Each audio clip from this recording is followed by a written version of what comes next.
हमारे साथ इस वक्त जुड़ रहे हैं आलोक शर्मा, प्रवक्ता कांग्रेस पार्टी, और महेश वर्मा, बीजेपी नेता। आलोक जी, राहुल गांधी ने बाहर जाकर जो भी कहा है वो भारत का अपमान क्यों नहीं है? भारत की जो जनता है उसका अपमान है। भारत में लोकतंत्र पर टिप्पणी करने के लिए यहाँ अगर आप सांसद हैं, यहाँ आप चर्चा कर सकते हैं। आपको बाहर जाकर इस बात को कहना कि भारत में लोकतंत्र पर टिप्पणी करना भारत की जनता की संवेदनाओं का अपमान है, बीजेपी यह आरोप लगा रही है। आप ये किस तर्क के साथ कहेंगे कि यह अपमान नहीं है? देखिए नगमा जी, मैं समझता हूं कि आज कहीं पर भी कोई बात कही जाए, एनडीटीवी कितने देशों में देखा जाता है, ये कहना कि बाहर की भूमि पे, विदेश की भूमि पे, ये सब चीजें बेमानी है। असली मुद्दा ये है कि अडानी को कैसे बचाया जाए। हम तो अडानी जी का धन्यवाद करेंगे कि किस तरह से उन्होंने तमाम मंत्रियों को काम दे दिया है कि आप ट्रोलिंग शुरू कर दीजिए, आप बाइट दीजिए। अरे भाई, एक छोटी सी बात थी, एक व्यक्ति देश पर भारी पड़ रहा है, हमारी संसद पर भारी पड़ रहा है, उससे अपमान नहीं हो रहा। एक संसद इतनी बड़ी, इतनी विशाल का इस संसद एक व्यक्ति के जांच के लिए हिम्मत नहीं जुटा पा रही है सरकार, मैं समझता हूं उससे ज्यादा तो अपमान नहीं हो सकता। ठीक है, एक मुद्दा बात ये आती है कि विदेश की भूमि पर जो उन्होंने कहा वो अपमान है भारत का, ये बीजेपी ने दोहराया है, इसके लिए माफी मांगना चाहिए। राहुल गांधी ने ऐसा क्या कहा? अपमान नहीं किया। माननीय राहुल गांधी जी ने कोई ऐसी बात नहीं कही है जिससे देश का अपमान हो। उन्होंने सच्चाई बयान की है। अगर अपमान किया है तो देश के प्रधानमंत्री महोदय ने किया है, जो कहते हैं कि 2014 से पहले, नगमा जी, हम तीनों जो लोग स्क्रीन पर हैं सबका जन्म 2014 से पहले का, तो क्या हम अपने आप को अपमानित महसूस करें? हमारे माता पिता ने कोई पाप किए थे? हमने कोई पाप किए थे कि हमारा हिंदुस्तान में जन्म हुआ? मुझे लगता है अगर कोई अपमान किसी ने सबसे ज्यादा किया है देश का, तो देश के प्रधानमंत्री ने किया है। विदेश की भूमि पर जाकर नोटबंदी में ये कहना कि देखिए लड़कियों की शादियां हैं, पैसे नहीं हैं, और जिस तरह के बयान दिए हैं कि पूरा देश जो है 70 साल से भ्रष्टाचार में डूबा हुआ था, मैं आया हूं, मैं अवतरित हुआ हूं, तभी से देश आगे बढ़ा है। ठीक है, मैं समझता हूं इससे अपमान जो महेश जी से इसका जवाब ले लूं कि क्या ये अपमान नहीं है? महेश जी, जब जाकर बाहर ये कहा जाता है कि 2014 के पहले भारत में कुछ हुआ ही नहीं, भ्रष्टाचार में लिप्त हमारा ना कोई विकास था, ना यहाँ के लोग आखिर क्या कर रहे थे तब, तो ये क्या भारत का अपमान नहीं है? नहीं, ये तो लीपापोती करने की जो एक बात है, एक जो सोच है, जो एक समझ है, उसके तहत ये बात नहीं कही जा सकती।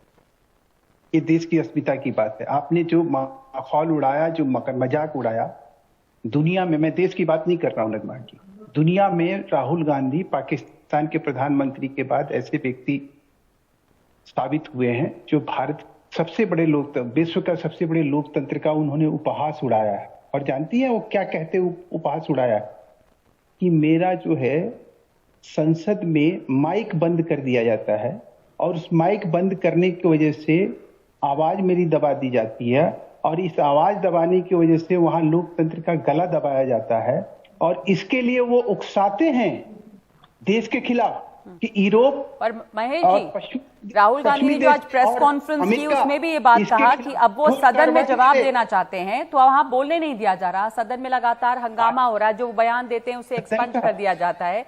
तो राहुल गांधी गए और 1 मिनट के बाद में संसद को स्थगित कर दिया गया है, सदन के कार्यकाल को। तो ये तो अभी भी हो रहा है। ये उन्होंने आरोप लगाया कि मैं तो जवाब देना चाह रहा हूं, जो मेरे ऊपर आरोप है, और मैं सांसद हूं तो सदन में जवाब दूंगा, तो जवाब देने का मौका क्यों नहीं मिलता? मैं कह रहा हूं बार बार, आप मुझे बताइए कौन सा देशवासी इसको बर्दाश्त करेगा कि अगर कोई आदमी ये कहे कि डोकलाम और लद्दाख में जो हो रहा है वो उसी तरह से हो रहा है जैसे रूस यूक्रेन में कर रहा है। इस देश में 8 साल में यूक्रेन और सीरिया में जिन्होंने तिरंगा पकड़ा या वो विदेशी है, उनकी जान बच गई। जहां तिरंगा का इतना आन शान बढ़ा हो, उसको लगातार इस तरह से गिराना। चीन की बात अलग है, आज की बात जिन्होंने फिर आरोप लगाया कि मुझे बोलने नहीं दिया जा रहा सदन में। नगमा जी, भारतीय लोकतंत्र का मतलब क्या होता है? लोकतंत्र का, संविधान का मतलब क्या होता है? भारतीय लोकतंत्र में कार्यपालिका आती है, न्यायपालिका आता है, विधायिका आता है, सबको उन्होंने नकार दिया। उन्होंने कहा कि मैं खुद सांसद हूं, भारत में लोकतंत्र नहीं है। आज भी सदन की कार्रवाई को स्थगित क्यों करना पड़ा महेश जी? हंगामा लगातार मचा हुआ है इस बात को लेकर। होना चाहिए, ऐसे व्यक्ति का कोई भी अधिकार नहीं है। क्यों वो सांसद हैं? अगर वो भारतीय हैं, भारतीय संस्था का कहीं उनके मन में कोई भी थोड़ा सा भी सम्मान है, इस देश के प्रति थोड़ा भी लगाव रखते हैं तो सबसे पहले बिना शर्त माफी मांगे। महेश जी, ये और आप मांग कर रहे हैं, वो भारतीय है या नहीं है, ये कौन तय करेगा? आलोक जी, स्वाभाविक है, एक भारतीय व्यक्ति ऐसा गैर पर संवैधानिक, हम कह रहे हैं, बीजेपी कह रही है, उसके अलावा भी लोग हैं देश में। आलोक जी, आप कहिए, देखिए, इन्होंने कहा ना, और भी बहुत सारी 7 बार इन्होंने 7 इंस्टेंस ऐसे हैं, 7 इंस्टेंस ऐसे हैं राहुल गांधी के। नहीं है 2014 के बाद ऐसी परसेप्शन बन गई है, जो सरकार से सवाल पूछे वो भारतीय नहीं है, जो सरकार से सवाल पूछे वो नक्सली है, जो किसान आंदोलन करे वो आतंकवादी है। ये इस तरह का परसेप्शन इन्होंने बना दिया है। लेकिन देश के प्रधानमंत्री कपड़ों से पहचान लेते हैं कि कौन लोग यहाँ पर क्या कर रहे हैं। दंगाइयों को देश के प्रधानमंत्री कपड़ों से पहचान लेते हैं। माइक बंद होने के 10 एग्जाम्पल है, उन 10 एग्जाम्पल को सामने रखा गया। उसके बाद भी बेशर्मी से तमाम बीजेपी के लोगों ने कहा कि माइक बंद नहीं होता। उपराष्ट्रपति महोदय ने कहा कि ऐसा मैं कैसे मान लूं? अरे भाई, 6 एग्जाम्पल 10 एग्जाम्पल हम प्रोड्यूस कर रहे हैं आपको कि जब संसद में माइक बंद कर दिया जाता है और जो प्रोसीडिंग आप कह रहे हैं राहुल गांधी का माइक बंद कर दिया जा रहा। महेश जी यहीं पर उस बात को नकार रहे हैं और कह रहे हैं ये कहना विदेश में जाकर अपमान है। आप बताइए एग्जाम्पल, राहुल गांधी का माइक कब बंद किया गया है? देखिए, मैं समझता हूं कि 10 एग्जाम्पल ऐसे हैं। अधीर रंजन चौधरी हो, माननीय राहुल गांधी हो, तमाम लोगों के माइक बंद हुए। आज माइक का मामला नहीं है, आज किसी का कोई अपमान और सम्मान का कोई मामला नहीं है। बीजेपी पूरी तरह से देश को गुमराह करना चाहती है। ये गवर्नमेंट स्पॉन्सर्ड डिसरप्शन है पार्लियामेंट के अंदर, कि किस तरह से संसद को न चलने दिया जाए। सत्ता पक्ष हंगामा कर रहा है, एक अडानी सब पर भारी पड़ रहा है। राहुल जी ने कहा ये इंटरनल प्रॉब्लम है हमारी, this is our problem of our 140 crore people. लेकिन उसके बावजूद ऐसा हो गया, वैसा हो गया। अरे भाई, आप केवल ये बता दीजिए, आप एक व्यक्ति से इतने डरे क्यों हैं? जेपीसी से क्यों भाग रहे हैं? जेपीसी में चेयरमैन भी आपका होगा, मेजोरिटी भी आपकी होगी। आलोक जी, नगमा जी, उसके बावजूद जेपीसी नहीं बनेगी। आलोक शर्मा, राहुल गांधी ये तमाम मुद्दे बाहर जाकर क्यों उठाते हैं? सवाल ये है कि ये जो समस्या है, आप सांसद हैं, आप यहाँ मुद्दा उठाएं, आप लोगों के बीच में जाएं, आप किसी दूसरी विदेशी यूनिवर्सिटी में ये मुद्दा क्यों उठाते हैं? करती है एनडीटीवी के माध्यम से, वो ट्वीट जो है वो 3 मिनट के अंदर पूरे विश्व में घूम जाता। बाहर और अंदर का कोई मैटर नहीं है। राहुल गांधी जी या प्रधानमंत्री महोदय कहीं पर कुछ बोलते हैं तो वो बाहर और अंदर है क्या? अगर मोदी साहब ने 10 बार देश का अपमान किया, सियोल में किया, जापान में किया, अमेरिका में किया, सब जगह किया, तो क्या वो बाहर की भूमि नहीं थी? ये केवल इमोशनल कार्ड है बाहर की भूमि पर। अरे भाई, देश के पार्लियामेंट में जो बोला जा रहा है क्या वो बाहर दिखाई नहीं देता? एनडीटीवी 100 देशों से ज्यादा में देखा जाता है। जो मैं बोल रहा हूं क्या वो नहीं देख रहे? जब मैं कहता हूं कि ईडी सीबीआई बंधक है, ईडी सीबीआई फ्रंटल ऑर्गेनाइजेशन की तरह काम करती है, मैं कहता हूं देश के अंदर रेप की घटनाएं बढ़ गई हैं, मैं कहता हूं कि हाथरस और कटना दर्दनाक है, तो क्या विदेश नहीं देखता इसको? क्या हमारा जो रुपया 35 रुपए के कहने की बात थी, आज अगर 85 पे डॉलर की तुलना में पहुंच गया तो विदेश को नहीं पता क्या? बहुत ही महंगाई की मार अब की बार उनकी सरकार। कि देश के प्रधानमंत्री ने अगर सबसे ज्यादा अपमान किया तो विदेश की भूमि पर जाकर किसी राष्ट्रपति को बनवा रहे थे। अब की बार ट्रंप सरकार, ये देश की विदेश नीति थी। इनसे सवाल भी मत पूछो, सवाल पूछो तो देशद्रोही के कटघरे में खड़ा कर देंगे। एक अडानी सब पर भारी। आज का विषय जवाब केवल देंगे ये आप है कि महेश कैसे जी अडानी के को ध्यान ये रखा लगातार है। मुद्दा कांग्रेस उठा रही है कि जो सवाल पूछ रहा है विपक्ष, उसका जवाब नहीं देकर आप एक भावनात्मक कार्ड खेलते हैं। अब आप कहते हैं राहुल गांधी माफी मांगे, उनका किस बात की माफी? जो यहाँ कहा जा रहा है वो वैसे भी सोशल मीडिया के जरिए दुनिया भर में सर्कुलेट होता है। तो अभी इस मुद्दे को उठाना, कांग्रेस का साफ कहना है कि वो इस पे माफी नहीं मांगेगी। कुछ उन्होंने ऐसा कहा नहीं कि माफी मांगेगी। अब सदन की कार्रवाई को इस तरह से रोकना, सदन के समय को बर्बाद करना, आप कह रहे हैं कि उसको लेकर हम, अभी रविशंकर प्रसाद ने कहा कि हम इसको लेकर कैंपेन करेंगे। क्यों? क्या ये सबसे अहम मुद्दा इस समय यही है और कोई मुद्दा नहीं है अभी? निश्चित रूप से नगमा जी, क्या बात है।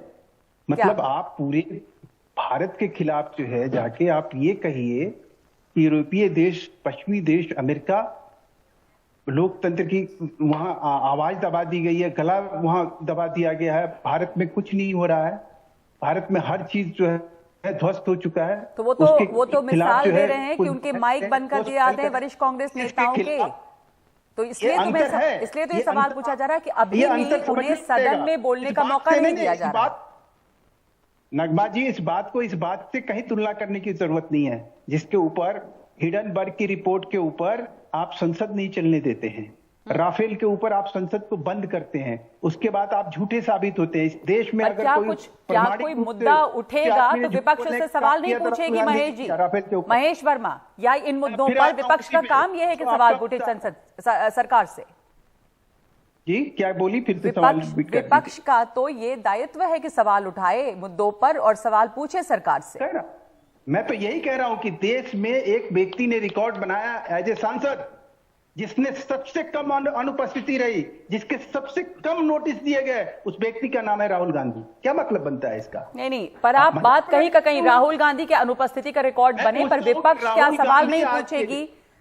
विपक्ष सवाल पूछे, लेकिन विपक्ष देश को गुमराह न करे। पर ये आरोप बीजेपी पर कांग्रेस लगा रही है कि आप मुद्दे से भटक रहे हैं, देश को गुमराह कर रही है कांग्रेस। आलोक शर्मा जवाब दीजिएगा। काले कानून आए, नगमा जी, एक छोटी सी बात और कहकर मैं अपनी बात खत्म करूंगा। एक छोटी सी बात, चर्चा नहीं, और जब 3 काले कानून गए तब कोई चर्चा नहीं। चीन के ऊपर पहले दो बातें, सबसे कमजोर प्रधानमंत्री हैं जिन्होंने चीन को क्लीन चिट दी। हमारे डिफेंस के एक्सपर्ट कह रहे हैं कि चीन अंदर घुस कर बैठा है, इनके सांसद कह रहे हैं कि अंदर घुस के बैठा है, सैटेलाइट इमेजेस कह रही हैं कि अंदर घुस के बैठा है, लेकिन राहुल गांधी माफी मांगे।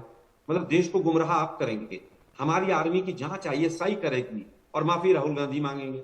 पठानकोट में आईएसआई को जांच करने के लिए बुलाया, हमारी आर्मी की जांच पठानकोट में आईएसआई करेगी।